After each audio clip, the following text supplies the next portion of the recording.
दंडवत प्रणाम मंडळी. आज कुठे तर चला सांगते. आज आपण आलेलो आहोत श्री क्षेत्र डोमेग्राम येथील छिन्नस्थळी हे स्थान वंदन करण्यासाठी. आपण मागील व्हिडिओमध्ये छिन्नपापी गुंफेची माहिती बघितली. तर हे जे स्थान आहेत ते छिन्नपापी व छिन्नस्थळीमधील इतर स्थानी आहेत. आता आपण छिन्नस्थळीकडे जाऊया.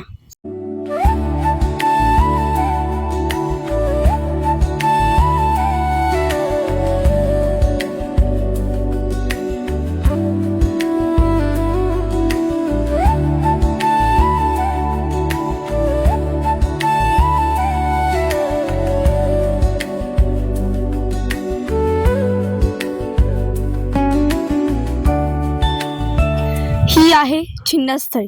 या ठिकाणी आपल्या सर्वज्ञ श्री चक्रधर स्वामींनी 13 लीळा आपल्या भक्तजनासह केल्या. आपण त्या लीळेचे नावे बघूया. गोसावी असे छिन्नस्थळीवर आसन नाथोबा भेटी.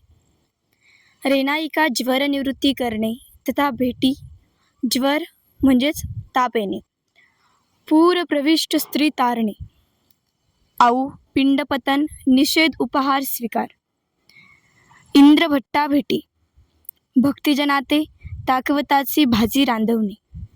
सारंग पंडिता भेटी अपराधे वनिताधिकार प्रशंसा. दायंबा आधाड तरो निरोपण.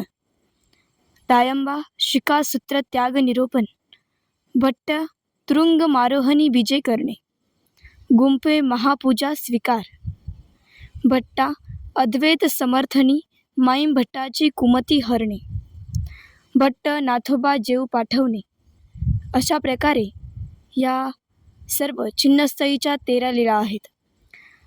सर्वात मोठी गोष्ट म्हणजे माझं इतकं भाग्य की मला डोमेग्राम छिन्नस्थळी येथील पंचावतार उपहार सोहळा या मंगलमय अवसराचा लाभ मला भेटला. या ठिकाणी अतिशय रम्य असं वातावरण आहे. या ठिकाणी खूप प्रसन्न वाटतं.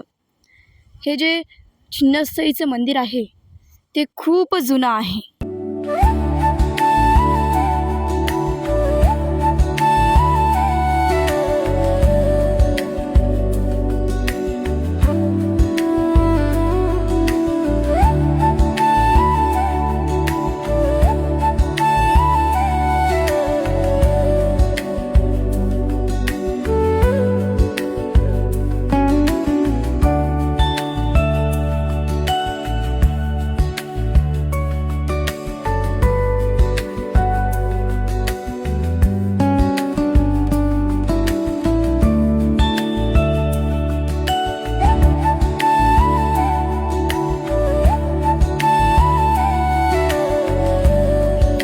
बघा, हे सर्व गंगेतील स्थाने आहेत. गंगेमध्ये जवळजवळ 17-18 स्थाने आहेत. डोमेग्राम छिन्नस्थळी हे स्थान वंदन करण्यासाठी तुम्ही कधी आले आहात का? नक्की कमेंटमध्ये सांगा. आणि तसेच तुम्हाला छिन्नस्थळीच्या 13 लीळा ऐकायच्या आहे का? आणि ऐकायच्या असेल तर नक्की कमेंटमध्ये हो म्हणून सांगा. दंडवत प्रणाम. जय श्री चक्रधर. जय महानुभाव.